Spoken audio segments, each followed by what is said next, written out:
Hello everybody, welcome back to Kanga TV, home of North Melbourne fans, and welcome to the Round 7 review at North Melbourne, narrowly going down to Port Adelaide. Yesterday afternoon at Adelaide Oval, a 9-point margin.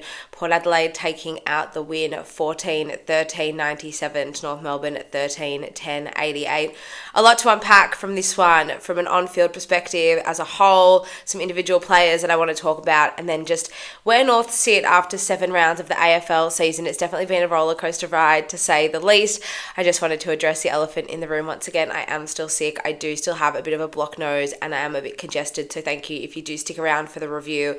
I really appreciate it. There's heaps of things I'd love to get your thoughts on as well, so make yourself comfortable, grab a snack, grab something to eat, grab a coffee, and let's unpack all the action from Adelaide Oval yesterday. Going into this game, I had no expectation, and I think it's because I didn't let myself have any expectation out of fear of what would lie on the other side if I sat here today and had to talk about another 10-goal belting. And the writing was sort of on the wall for it to go that way. We've never won a game at Adelaide Oval. Our recent meetings with Port Adelaide have been pretty one-sided, to say the least, and our form over the last 3 weeks has been atrocious. We haven't been able to get near the opposition, really. By the end of the game, the scoreline has blown out time and time again, and it was just one of those games where all we wanted to see was effort and all we wanted to see was a bit of fight. And I can't help but still feel somewhat dissatisfied today. And I don't like that I feel guilty about being dissatisfied with a loss. And I think that there is the problem with how North have performed over the last 3 weeks.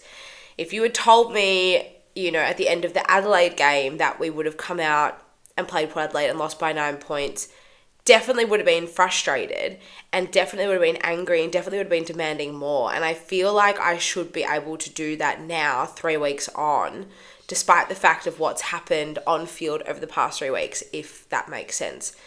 It kind of feels like we've gone so far backwards in 3 weeks. And it's a really difficult spot to be in, because at what point can you start to demand the club to bring home the 4 points? That game was ours last night.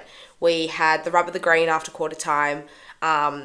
We complained a lot about the umpires after Good Friday. Definitely couldn't say the same yesterday. There was obviously that Willie Rioli block on Charlie Comben late in the fourth quarter when Ollie Lord took the mark and kicked the goal for Port.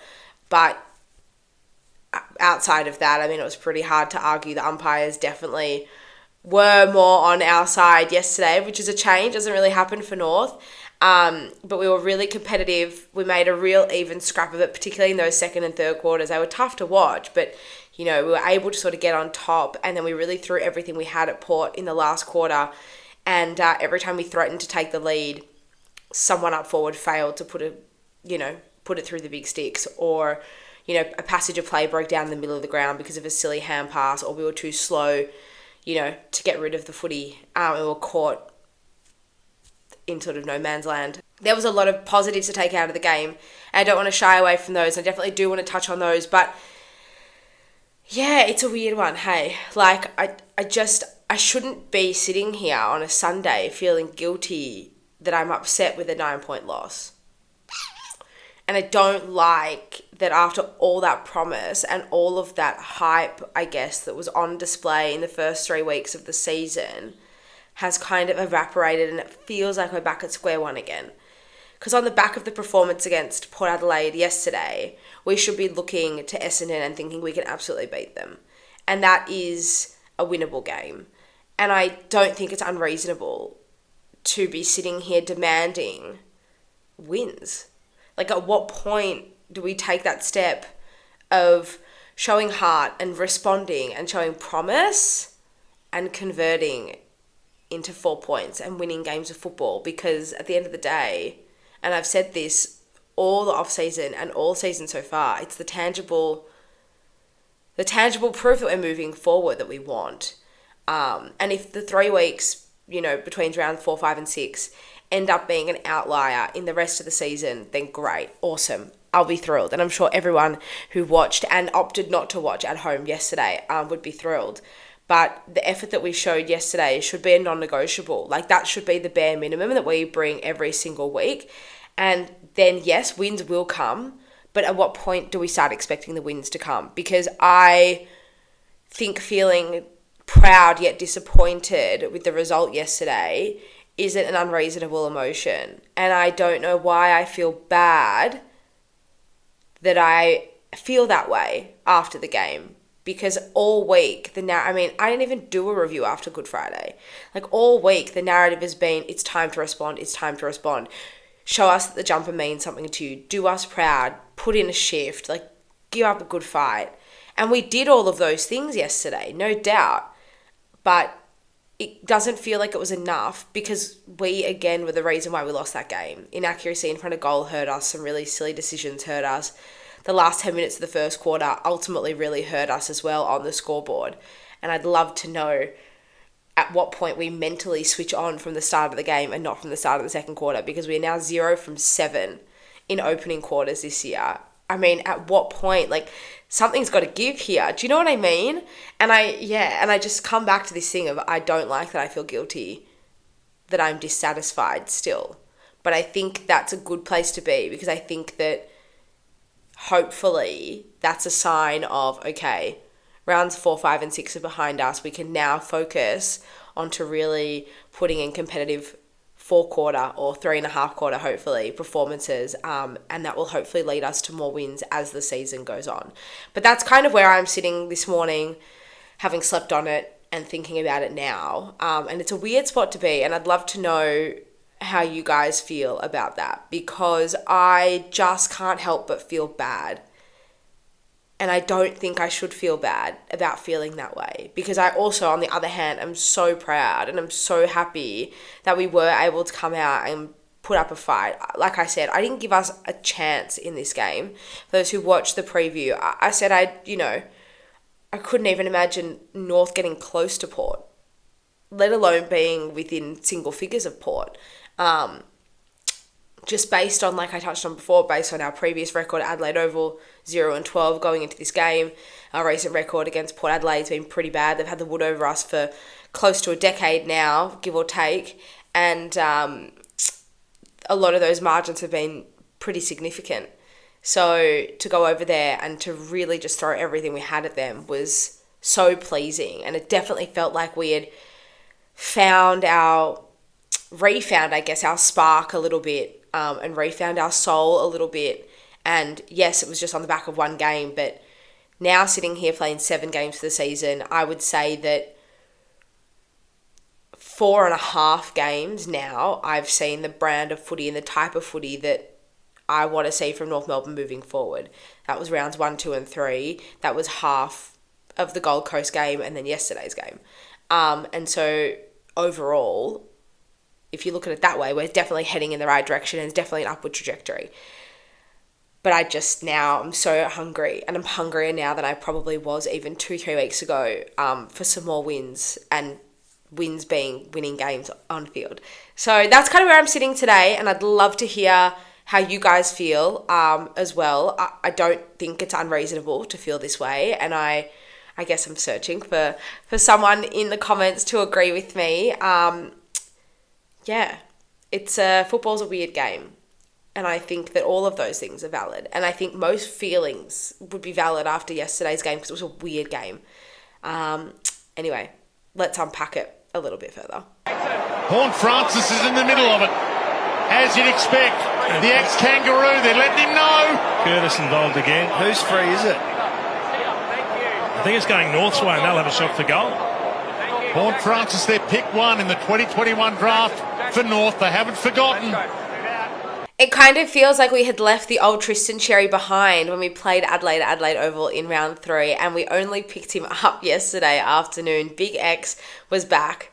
I thought he was brilliant yesterday, and it was so good to see after a few down weeks. He hadn't really looked right since that first quarter of the Adelaide game. He did something to his hamstring, and he didn't seem to recover until yesterday when we went back to Adelaide Oval and we picked him up. I've just got his stats up here. 23 touches, 39 hit-outs, 7 clearances, 3 tackles. He was fabulous yesterday, and I think for most fans the highlight of X's day was him getting stuck into Jason Horne-Francis. I don't really buy into the whole rivalry and the edge over Horne-Francis until yesterday. And I was really intrigued by it. I, as a fan, I'm over it. Like, I don't really care.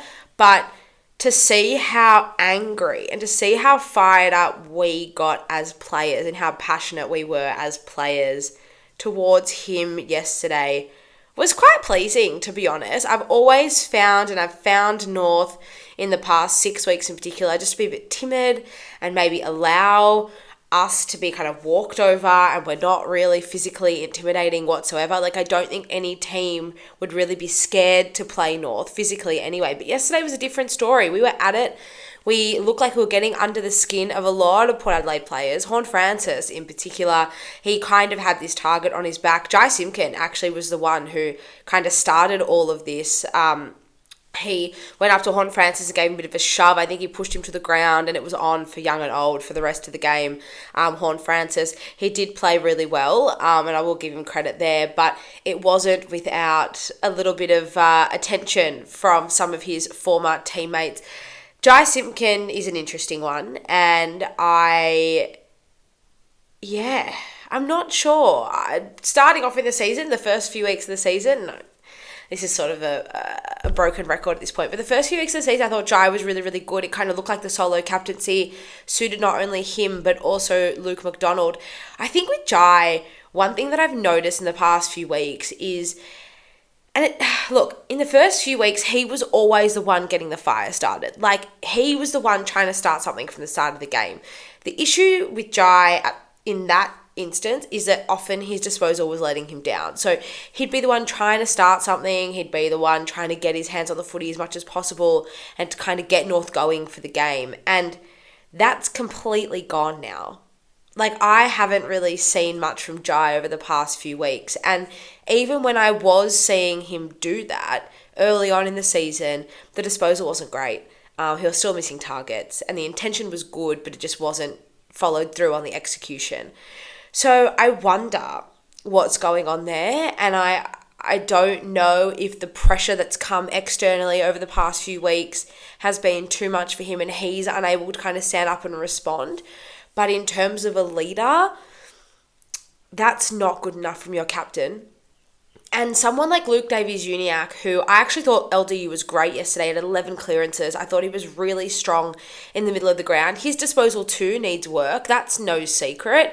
And that is definitely a frustration that rings loud and clear throughout North supporters, because we've just signed him on a 7-year deal worth $1.3 million a year. And to be disposing the ball the way he does sometimes, pretty ordinary, and I think it's something that really needs to change, and it's definitely something that needs to be identified and worked upon. But I think that's a system issue, and I think that's an issue that runs throughout the entire team and not just LDU. But I think his work in the middle of the ground was excellent yesterday, especially in that last quarter. We were getting belted in the middle of the ground. Port Adelaide dominated the clearances in the last quarter, so I did really like what I saw from him, and I did think that he did step up, and he did get caught in a few tackles, and that shouldn't really be happening. A lack of awareness shouldn't be something that he is a victim of, but I also thought that his tackling pressure was up yesterday, and it's probably the best I've seen from him since that game against Melbourne, which you all know I thought was one of the best games I've ever seen him play defensively anyway. But Jai, just coming back to Jai, he's a leader of the club. He's the leader. He's the captain, and he's got to be strong enough to guide the club and inspire the play on field despite all of the external noise. And I came here last week and I said that the media and the external noise and the criticism wasn't actually a bad thing. It was actually a good thing. It was demanding more from the club for supporters, because that's what they deserve. And wanting more just for the club and the pride and the history and everyone who's been there before them. So he's got to be better. And that's got to follow on to Nick Larkey as well. Nick Larkey wasn't great yesterday either. Really costly in front of goal. Someone who's usually a dead eye, a sharpshooter. 1 goal 3, I think he walked away with yesterday. And missed a couple of really crucial goals, especially in that last quarter. Could have won the game off his own boot, to be honest. And just didn't have it in him. And as a leader, you've got to be better. You've got to step up. You've got to own those moments. And so often He is the guy to do that. But it's no point doing that when you're 6-7 goals down, staring at another big defeat. And it's no knock on Nick Larkey's season on a whole, because I think he's had a really great year. And he has had 2 quiet weeks, sure, but I trust him to bounce back, and I know he'll bounce back. But in isolation at that game yesterday, just got to be better, especially as a leader, especially as a vice captain. And that, I guess, there is also the difference between a side that's going to be able to turn it around and a side that might take a little bit longer. I do think that Jai is a good captain. I do think that Nick Larkey and Harry Sheasel are great choices as co-vice captains. But right now, none of them have been strong enough in crucial moments. Nick Larkey's had a great year, but in the moment when we needed him, just couldn't deliver. Jai Simpkins tried to be the one to start things, and he has tried really hard in those first few weeks, but his disposal and executions let him down, and he's kind of gone missing since round 5. And then you've got Luke Parker in his 300th game, who was arguably North's best. I'd say Parker, Sherry, and Curtis were North's best players yesterday by a country mile. A man in his 7th game for North Melbourne was the one inspiring them. And I know we've brought Parks in for experience and leadership, as we have Darling, as we have Daniel, but really, he shouldn't be the one doing it on his own. To Luke Parker, though, he was excellent yesterday, and I have been impressed with his season overall, but yesterday he really just stood out to me, and I just thought, wow, you really are a quality footballer and a great leader and an excellent mentor. And I think all of those things were so obvious on display yesterday. He was the one in the middle of the ground trying to start something from the word go. He was the one stepping up when we needed him to, and especially in that first quarter. He was the guy. He was the guy in the middle of the ground, and he's able to push forward, and he's really having an impact. And he is exactly what we need Jai Simpkin to be and to aspire to be and to evolve into. But for Jai, how much of it is his fault and how much of it is a fault of the environment that he's been a part of for the past 6-7 years? I mean, he wouldn't know what winning culture is like. And you can't really blame him, can you? He's been part of one of the worst North Melbourne sides in history, one of the worst sides in history across the entire competition. So how much of it, like I said, is his fault? And I read some stuff on Twitter yesterday about bringing Luke Parker in and making him captain when he arrived at North. And it's not something that I ever would have done and not something I ever would have thought about doing. But God, it makes you wonder a little bit, doesn't it? It kind of gets you thinking a little bit about the standard that we need to set in able to move forward. Because like I just said, I feel bad that I feel bad and disappointed about yesterday's result. But the fact that we've become accustomed to having a mindset like that is all in part of the problem that we've had and we've inherited over the past 5-6 years. So kudos to Parks. Thought he was unreal yesterday, and he's someone that I have no notes on. I have no notes because I just thought he was excellent.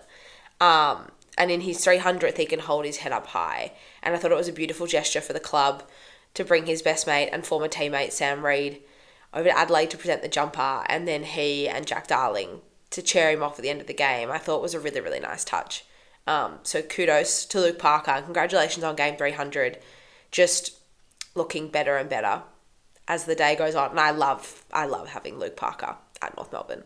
Okay, let's talk about the back line. Let's talk about the defence and how it worked. Structurally, it actually worked quite well. Going into this game, Mitch Georgiades was kind of the guy.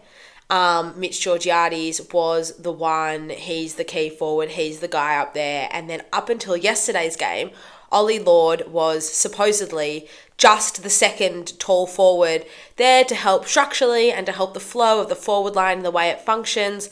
And then it was really the small forwards who were the ones that were going to be the difference for Port.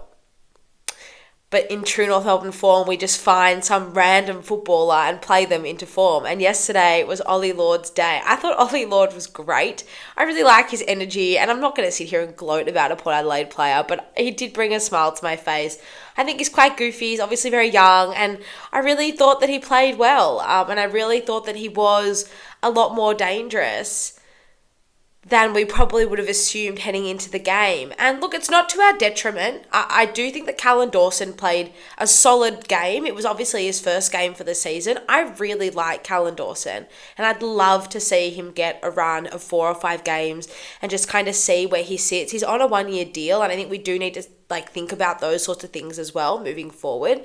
I don't think that he was out of his depth. I didn't think Georgiades blew the game open by any means. Georgiades was obviously good, and Georgiades did beat Callan Dawson, but I don't think Callan Dawson was terrible. Charlie Comben is not a lockdown defender. He's never been a good one-on-one defender. Sure, he obviously tries his best, but his strength is an intercept marking, and his strength is playing the third tall so that he does have a little bit of freedom to push off the smaller opponent and to float into holes. And he's one of the leading intercept and contested markers for the season so far, and that is his strength, and I think that's what we've got to play to. I just don't think that we probably thought that Ollie Lord would have the impact on the game that he did have yesterday. So that was a little bit of a shame for Charlie. And obviously that block from Willie Rioli, I touched on it earlier. I mean, that is just, it's not excusable to miss, but at the same time, I don't think that a North fan can be sitting here today complaining about the umpires. So I'm not going to do that anymore.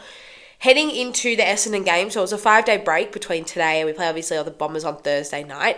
The Bombers' forward line is a lot more potent, and we will need to bring in a third tall for structure. They've got Peter Wright, who is significantly taller than our tallest key defender, so that in itself lies a problem. Then you've got Nate Caddy, and then you've got Carl Langford.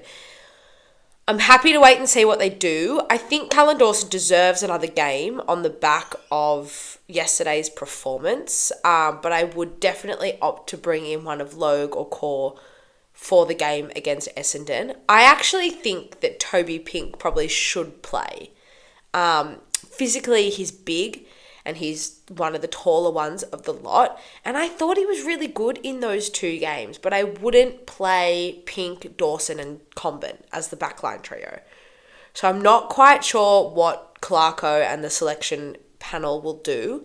I'm not going to talk about what they're going to do. I think everyone knows where I sit personally, and I've said enough about the backline and about the decision to drop Core specifically, but Logue as well, heading into this game. Would Core and or Logue have gotten closer to Georgiades or gotten closer to shutting down the Port Adelaide backline overall? Hard to tell. And the reason why I'm reluctant to say that is because I thought that the pressure higher up the ground for most of the game was better, and I really thought that helped obviously alleviate a little bit of pressure off the defence. But then on the flip side, what was the last 10 minutes of the first quarter? It's the same thing we've seen week in, week out. We were so leaky, and the back line weren't able to stop it once again because it was the ball coming out of the middle of the ground.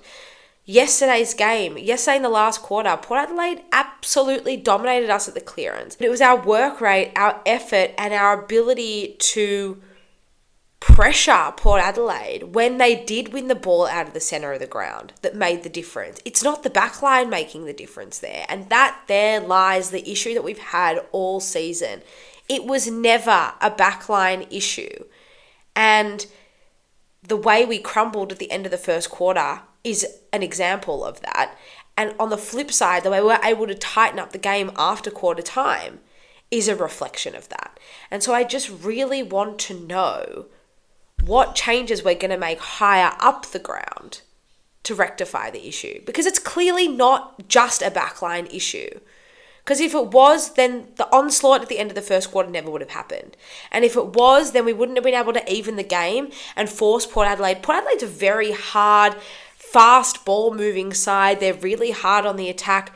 we had them retreating. We had them chipping the ball around their backline multiple times in that game yesterday. I haven't seen that from Port Adelaide for a really, really long time, because our pressure higher, further afield was really strong and really solid.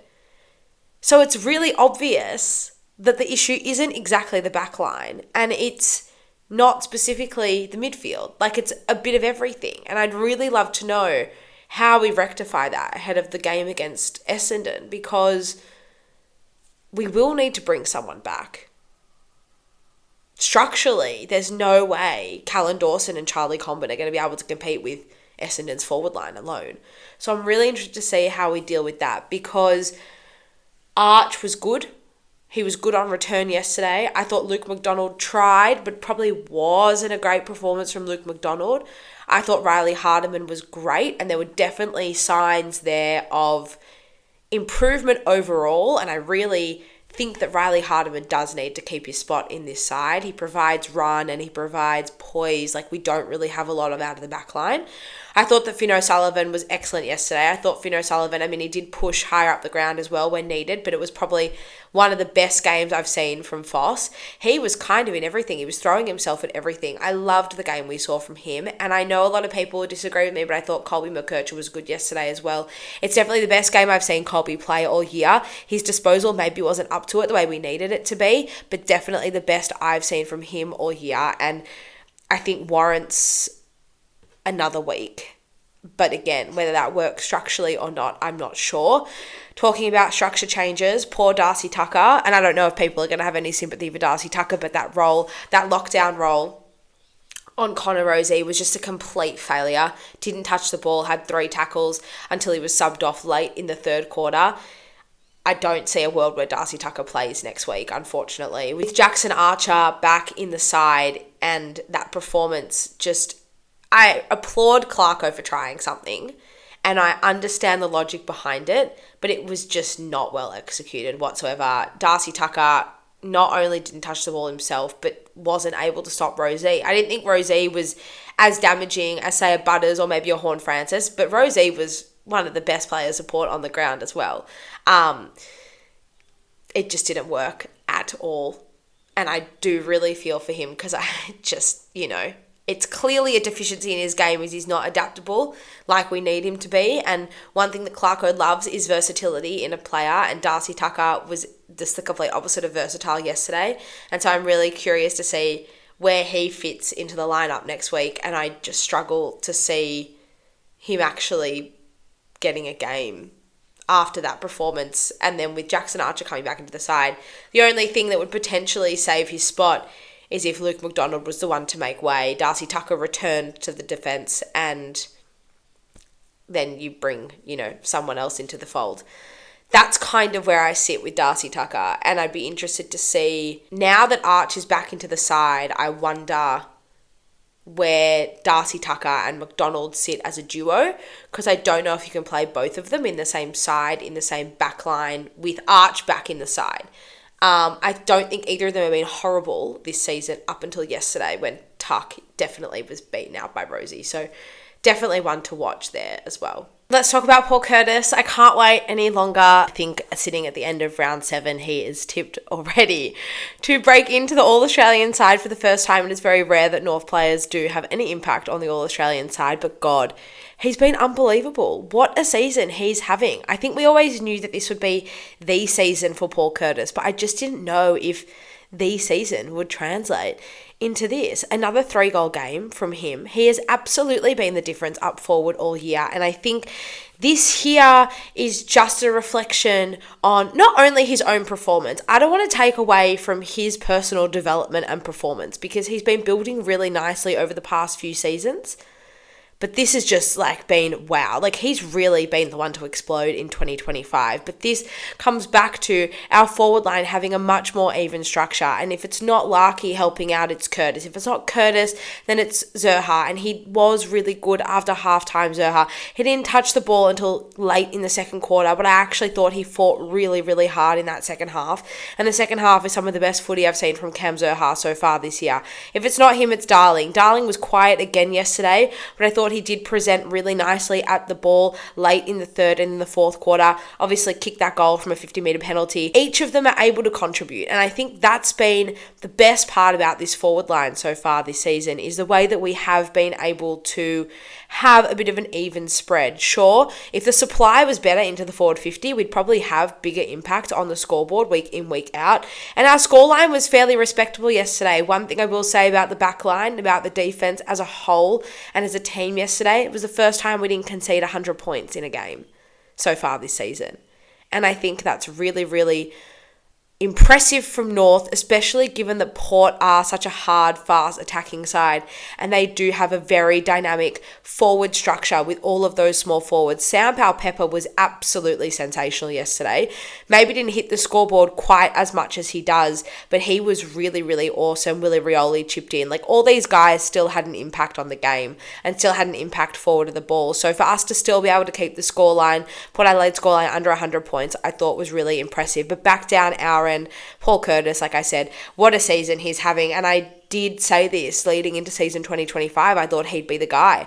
I really thought he'd be our leading goal kicker for the season, and it is shaping up that way early on. He's kicked multiple goals in every game so far this season, and I can't praise him enough.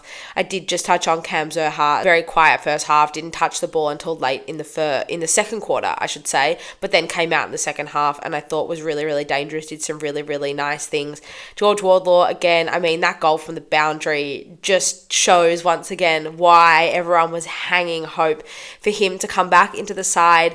And he wasn't as big and he wasn't as impactful on the game as he was last week, but he did have some help, which was nice. This week, he did have a few friends joining in on the fun. I also thought Harry Sheasel, not back to his best. I don't think that's what I would describe Sheasel's game, but moving into the halfback, I thought he definitely looked a lot more comfortable, and he was really, really good yesterday, and it was definitely encouraging to see him. There was rumours that maybe he wouldn't play. He had a knock to the knee, I think it was, in the intra-club game and in training on Thursday, but he pulled through and he was really, really solid yesterday.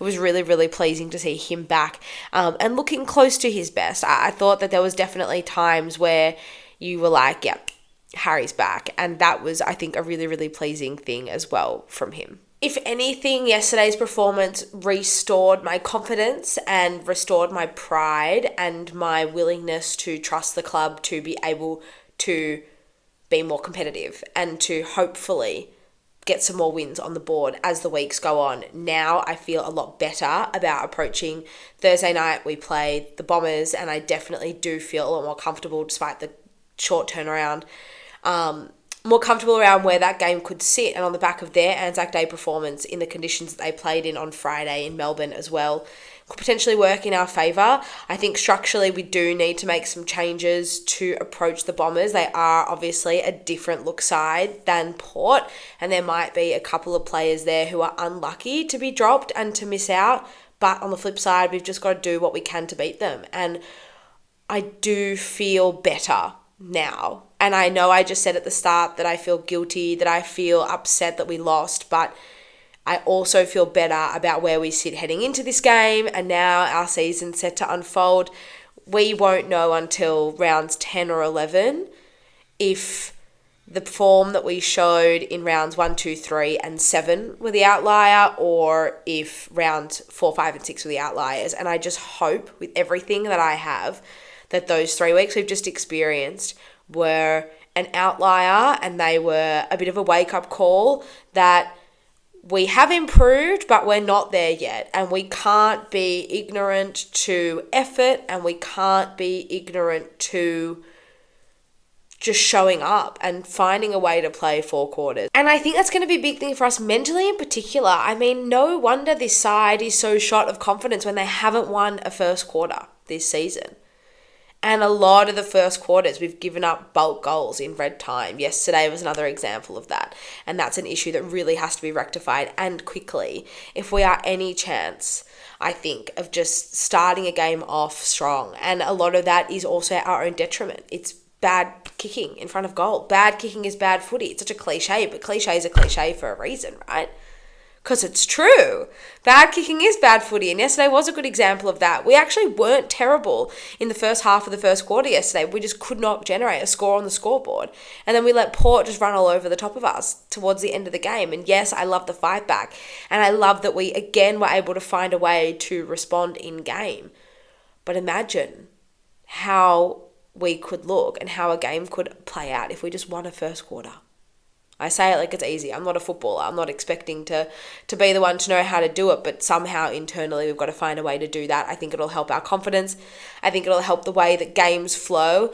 And we have been in more games than we haven't this year, and you wonder how different those score lines could look and how the games could play out if we were able to just get off to a good start from the get-go. Anyway, you guys, let's leave it there for today. Let me know how you're feeling after yesterday's game. Leave all of your thoughts in the comments down below. We can also have a chat over on socials. We've been doing some Instagram lives on the back of team selection on Thursday. We did it after the game yesterday. Thank you to everyone who did join. I'll do a few more of those during the weeks ahead. If you guys enjoy them, I always love hearing from you guys. You can send me a message on Instagram, on X, on Facebook, or via email. It's just Kanga TV Show across all good platforms. We only have 5 days until our next game, so let's just do what we can to regroup.